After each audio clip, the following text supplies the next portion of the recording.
Alright, today we're going to talk about the Marlin Model 60 SB in stainless steel. I got this rifle. When I got it, it was a complete receiver and barrel with mag tube. Had the rear sight and the front sight, but no sight hood on it. That sight hood is off of a Marlin lever action 3030. I didn't go with the stainless sight hood because I already had that one on hand, and I was going for a black and stainless look. I also added a fiberglass synthetic Marlin stock. I got the stock for little to nothing. The complete receiver and barrel, I think, was like 40 cash out the door.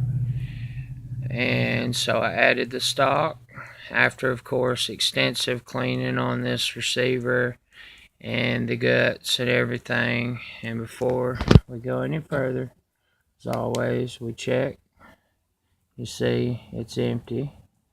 And this one also is in the manual hold open position, but also has the last shot hold open, that right there.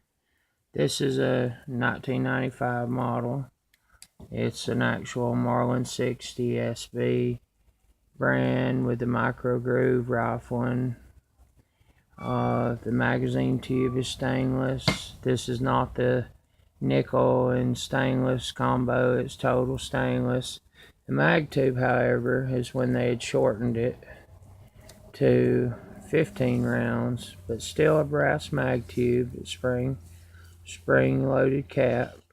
Pull it out, and as you've seen in my other videos, I've added the brass follower, which works great. Like I said, you can get these on eBay, very reasonable, and it's a very good upgrade to this rifle.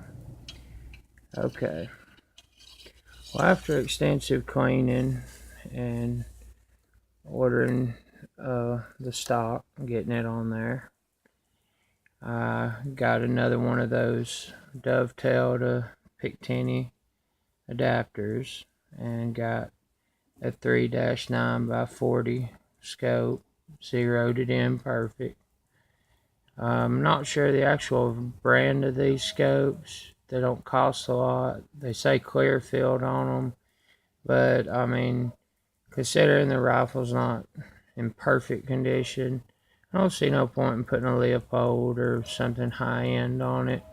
And it's just used for, well, I use this one for squirrel, rabbit hunt, and so forth. It does have the polymer trigger and has the last shot hold open, but I replaced the black steel trigger with a stainless trigger, as you can see there. Mechanical wise, when I bought this, I thought I may have to invest in some springs and stuff, but actually, to my surprise, with thorough cleaning, took the bolt apart, cleaned it, cleaned all the guts, kind of fixed the ejector with the nickel trick you've seen. This rifle fires perfect and has not failed me. So I thought, well, Marlin advertises this rifle as being a weatherproof model, the Model 60 SB. So I chose a few weeks back to go out in the light rain and fire a few rounds at my range. And I fired a few rounds, fired perfect. And then I decided, well, I'm just going to wipe it down, not clean it, put it back in the safe. And then about a week later, I pulled it out, loaded up, fired perfect again.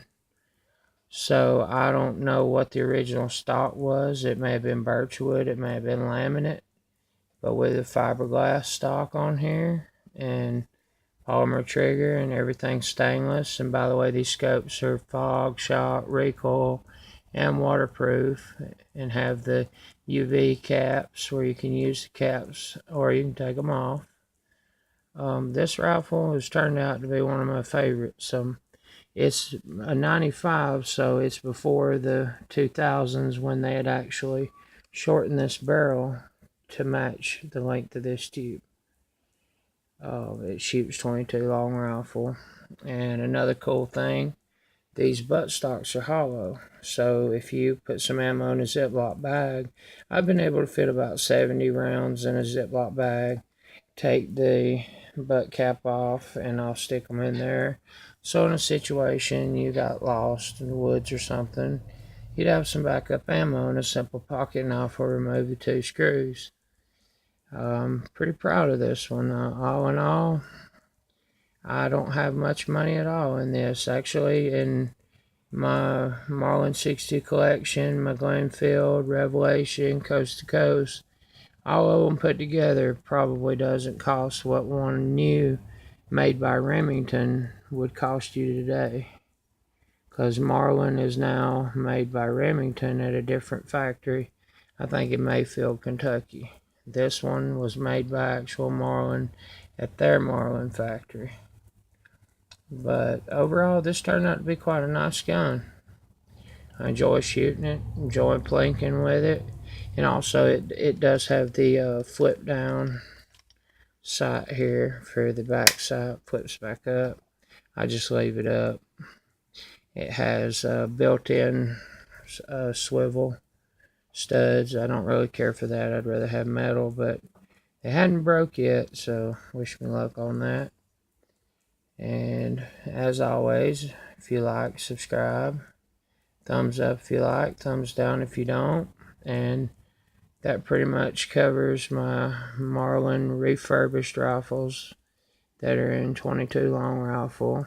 And I will be moving on to videos of some 22 long rifle revolvers and semi-autos and so forth. But this is the last rifle I refurbished. I have a new Marlin that's made by Remington, and I'm sorry guys, but I'm not very impressed with it. I would much rather shoot this one hands down, because it has not failed.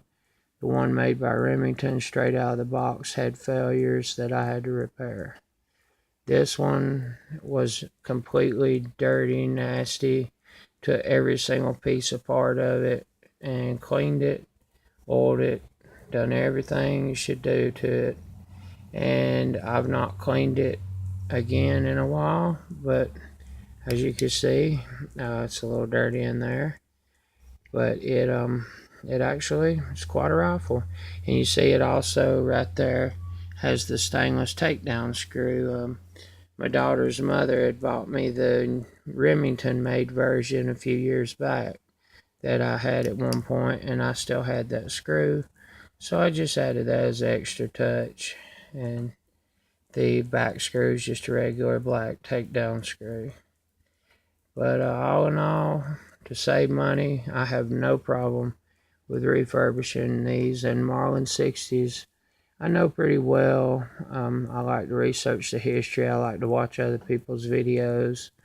But I'm pretty proud of this one. This one's probably one of my favorites out of my collection of Marlins. But that'll end it for this video. And thank you guys for watching. And support our troops. My little brother's a Marine, and I'm proud of my little brother. I'm very proud of all soldiers, actually, in the service and duty that they're not forced to do. They sign up to do for our country. And that is a very honorable thing to do, and that's what makes us all able to have these firearms and to breathe the American air and enjoy freedom for every race, blacks, whites, Mexicans, and all in between. It doesn't matter. These soldiers go out here and fight for us, for all of us. And thank you all for watching, and appreciate it, and y'all have a good evening. Thank you.